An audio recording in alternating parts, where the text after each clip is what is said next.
Welcome to our channel Never Ending Creations. The agenda of our channel is to share knowledge. మనకి group 3కి సంబంధించి సిలబస్లో ఆంధ్రప్రదేశ్ ప్రభుత్వ సంక్షేమం మరియు పంచాయతీరాజ్ పథకాలు అనేది ఇవ్వడం జరిగింది. మనం ఆంధ్రప్రదేశ్ సంక్షేమంగా పంచాయతీరాజ్ పథకాలు ఏమున్నవి, ఏ పథకాలను ప్రవేశపెట్టింది, పథకాలను ఎప్పుడు ప్రవేశపెట్టింది, ఏ పథకాలు ఉన్నాయో మనం ఒకసారి పరిశీలించగలిగితే మీకు క్వశ్చన్స్ అండ్ ఆన్సర్ రూపంలో ఒక 50 బిట్లను ఇవ్వడం జరిగింది. ఇంపార్టెంట్ బిట్లను అవి చదువుకున్నట్లయితే మనం మార్కులను సాధించవచ్చు ఎక్కువగా. కాబట్టి ముందుగా మనం మొదటి బిట్ని చూద్దాం. ఆంధ్రప్రదేశ్ రాష్ట్ర ముఖ్యమంత్రి నారా చంద్రబాబు నాయుడు నీరు చెట్టు కార్యక్రమాన్ని ఎప్పుడు ప్రారంభించారు? చూడండి, వాటి డేట్స్ అడగచ్చు లేదా ఎక్కడ ప్రారంభించని అడగచ్చు.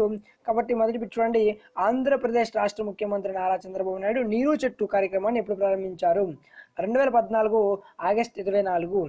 నిరుద్యోగ యువత కోసం రాష్ట్ర ప్రభుత్వం ఉద్యోగ రథం ఎప్పుడు ప్రారంభించిందంటే 2016 ఏప్రిల్ 28.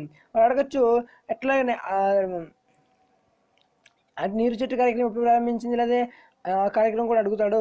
తర్వాత నిరుద్యోగ యువత కోసం రాష్ట్ర ప్రభుత్వ ఉద్యోగ రథం 2016 ఏప్రిల్ 28. తర్వాత శోధన పథకంలో భాగంగా తొలి FIRను ఎప్పుడు ఫిర్యాదుదారులు ఇంటి వద్దనే అందజేశారు? 2014 అక్టోబర్ 25. తర్వాత నిరుద్యోగ SC యువతకు నైపుణ్యాభివృద్ధిలో శిక్షణ అందించే ఉద్దేశంతో రాష్ట్ర ముఖ్యమంత్రి నారా చంద్రబాబు నాయుడు 2015 ఆగస్టు 9న చంద్రన్న చేయూత పథకాన్ని ఎక్కడ ప్రారంభించారు? ఇక్కడ చూడండి, 2 బిట్లు అండి. ఆ డేట్ అడిగినట్లయితే 2015 ఆగస్టు 9, లేదు ప్రదేశం అడిగినట్లయితే విశాఖపట్నం. ప్రదేశం అడిగితే విశాఖపట్నం, లేదు డేట్ అడిగితే 2015 ఆగస్టు 9. తర్వాత దేశంలోనే తొలిసారిగా షీ ఆటో పథకాన్ని ఆంధ్రప్రదేశ్ ఎప్పుడు ప్రారంభించింది? 2014 డిసెంబర్ 4. చూడండి, దేశంలో తొలిసారిగా షీ ఆటో పథకాన్ని ఆంధ్రప్రదేశ్ ఎప్పుడు ప్రారంభించింది? 2014 డిసెంబర్ 4. తర్వాత రాష్ట్ర వ్యాప్తంగా ఏర్పాటు చేయబడిన 180 జనరిక్ మందుల దుకాణాలను డ్వాక్రా మహిళలకు అప్పగిస్తున్నట్లు రాష్ట్ర ముఖ్యమంత్రి చంద్రబాబు నాయుడు ఎప్పుడు ప్రకటించారు? 2015 సెప్టెంబర్ 7. తర్వాత క్రింది ఏ లక్ష్య సాధన కోసం Andhra Pradesh greening and beautification corporation ఏర్పాటు చేయబడింది అంటే స్వచ్ఛ ఆంధ్రప్రదేశ్ కోసం చేయబడింది. తర్వాత 2014 ఇది కరెంట్ అఫైర్స్లో కూడా వస్తుంది, లేకపోతే మనకు మామూలుగా కూడా ఈ టాపిక్లో కూడా ఇచ్చాడు కాబట్టి టాపిక్లో కూడా వస్తాయి. 2014 జూన్ 8న ఆంధ్రప్రదేశ్ రాష్ట్ర ముఖ్యమంత్రిగా నారా చంద్రబాబు నాయుడు ప్రమాణ స్వీకారం చేసిన రోజు ఆయన తొలి సంతకం కింద ఏ పథకానికి సంబంధించిన బిల్లుపై చేశారు?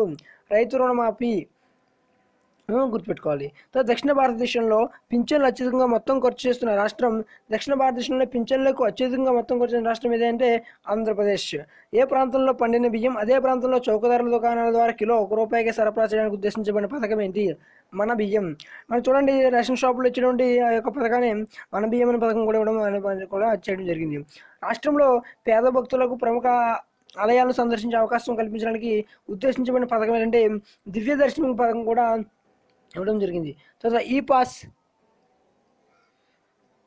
Pass electronic point of sale project ఎప్పుడు ప్రారంభించబడిందంటే 2015 ఏప్రిల్ 1న ఈ యొక్క ప్రాజెక్ట్ను ప్రారంభించడం జరిగింది. తర్వాత ఈ ప్రగతి విజన్ డాక్యుమెంట్ని ఎప్పుడు విడుదల చేశారు అంటే అడగచ్చు. ఈ ప్రగతి విజన్ డాక్యుమెంట్ ఎప్పుడు విడుదల చేశారంటే 2015 అక్టోబర్ 2. బడి పిలుస్తుంది కార్యక్రమం ఎప్పుడు ప్రారంభించారంటే 2014 జూలై 25. అడగచ్చు, బడి పిలుస్తుంది కార్యక్రమాన్ని ఎప్పుడు ప్రారంభించారు? 2014 జూలై 25. కార్పొరేట్ విద్యా సంస్థలకు దిటుగా విద్యను అందించేలా ప్రభుత్వ పాఠశాలను తీర్చిదిద్దేలా ఉద్దేశంతో ప్రారంభించబడిన పథకం ఏంటి? విద్యాంజలి. పథకం ఏంటి? విద్యాంజలి. పొలం పిలుస్తుంది కార్యక్రమాన్ని రాష్ట్ర ముఖ్యమంత్రి నారా చంద్రబాబు నాయుడు ఎప్పుడు ప్రారంభించారు? 2014 ఆగస్టు 8. ఎన్టీఆర్ భరోసా పథకం ఎప్పటి నుండి అమల్లోకి వచ్చింది? 2014 అక్టోబర్ 2. మీ ఇంటికి మీ భూమి పథకాన్ని ఎప్పుడు ప్రారంభించారు? 2015 ఆగస్టు 10. రాష్ట్రంలో వినియోగదారులకు నిరంతరం విద్యుత్ సరఫరా పథకం ఎప్పుడు ప్రారంభించారంటే 2014 అక్టోబర్ 2. ఇక్కడ డేట్లు బాగా గుర్తుపెట్టుకోవాలి, ప్లస్ మనం చూడేసుకుంటే డేట్లు బాగా మర్చిపోతాం కాబట్టి 2014 అక్టోబర్ 2 రైతులకు నిరంతర విద్యుత్ సరఫరా పథకం ప్రారంభించారు. తర్వాత రైతు రుణ ఉపశమన పథకంలో భాగంగా తొలి విడత రుణ ఉపశమనం 2014 డిసెంబర్ 11 రాష్ట్ర ప్రభుత్వం చేసిన రుణమాఫీ ఎంత?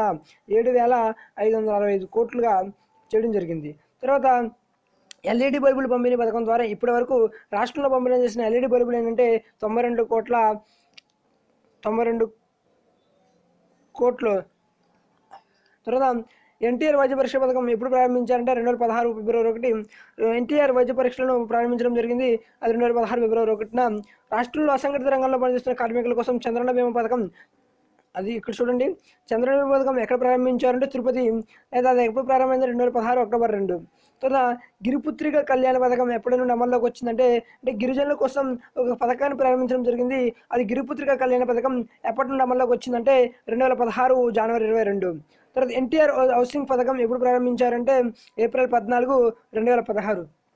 రాష్ట్రంలో గర్భిణులకు, బాలింతలకు, పిల్లలకు పౌష్టికాహారం అందించాలని ఉద్దేశంతో ప్రారంభించిన పథకం ఏంటంటే ఇందిరమ్మ అమృత ఆశితం. అంటే మనకి పాత పథకాలు వల్ల కొత్త పథకాలు చాలా వచ్చాయి. కొత్త పథకాలు కాబట్టి డేట్స్ను మనం కొత్త ప్రభుత్వం వచ్చాక తర్వాత కొత్త పథకాలు రావడం జరిగింది కాబట్టి పథకాల గురించి మనం బాగా గుర్తుపెట్టుకోవాలి. తర్వాత మరి ఏబిపిఎస్ నిర్వహిస్తుంది కాబట్టి ఎగ్జామ్ రాష్ట్ర ప్రభుత్వం సంబంధించిన క్వశ్చన్స్ కూడా అడగచ్చు ఎక్కువగా. రాష్ట్ర ప్రభుత్వం రైతు రుణ ఉపశమన పథకంలో భాగంగా 2వ విడత రుణమాఫీ కింద 2016 జూన్ 22న చేసిన రుణమాఫీ ఎంత? 3,500 కోట్లు. రాష్ట్ర ప్రభుత్వం ఆత్మహత్యకు పాల్పడిన రైతు కుటుంబాలకు అందించే ఎక్స్క్రిషన్ 1 లక్షల నుంచి ఎంతకు పెంచింది? 3.5 లక్షలు. 2016 జూన్ 20న ముఖ్యమంత్రి చంద్రబాబు నాయుడు ఏరువాక పౌర్ణమి కార్యక్రమాన్ని ఎక్కడ నిర్వహించారు? చిట్టవరం, పశ్చిమ గోదావరి. అడగచ్చు, చిట్టవరం గ్రామం ఏ జిల్లాలో ఉందని? పశ్చిమ గోదావరి. ఎందుకంటే ఒక ఎగ్జామ్లో అడిగాడు మోరి అనే గ్రామం ఏ జిల్లాలో ఉందని అడిగాడు. ఆ విధంగా చిట్టవరం అనే గ్రామం ఏ జిల్లాలో ఉందని అడగచ్చు. తర్వాత 2016 జూన్. రైతు బంధు పథకం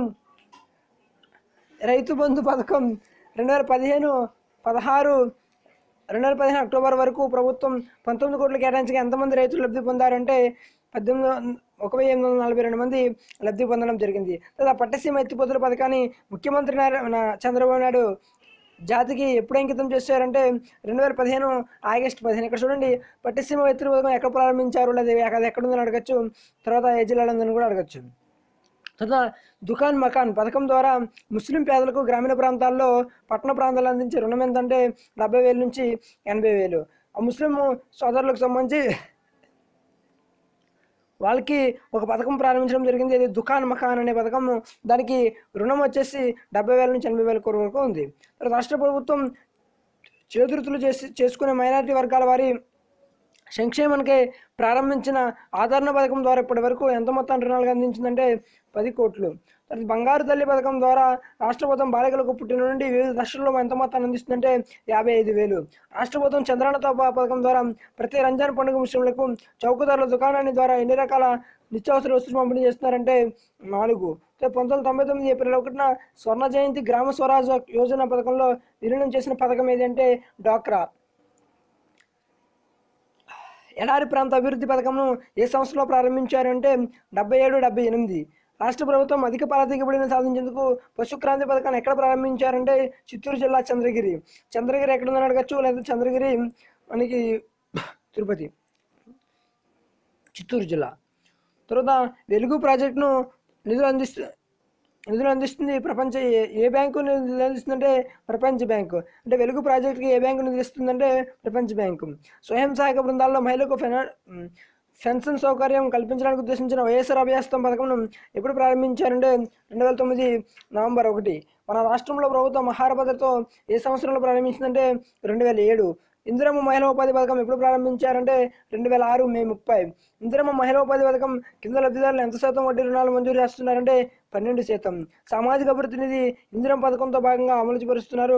అయితే ఈ నిధిని ఏ సంవత్సరంలో ఏర్పాటు చేశారంటే 2006-7. సామాజిక అభివృద్ధి నిధి కింద 2009 నుంచి 50 సంవత్సరాలు పైబడిన గీత కార్మికులకు ఎంత చొప్పున పెన్షన్ చెల్లిస్తున్నారంటే 200. ఈ విధంగా కొన్ని పథకాలు మరియు ఆంధ్రప్రదేశ్ ప్రభుత్వం ఏర్పాటు చేసినటువంటి ఈ యొక్క పంచాయతీ సంక్షేమ పథకాలను మీకు బిట్స్ రూపంలో అందించడం జరిగింది. ఇవి కానీ మనం పరీక్షించుకొని చదువుకున్నట్లయితే ఎక్కువ మార్కులను సాధించాల్సి వస్తుంది. బిట్స్ రూపంలో మీకు అందిస్తున్నాము, ఎందుకంటే మనకి చూసుకోవడానికి, చదవడానికి, రాసుకోవడానికి అందుబాటులో ఉంటుందని.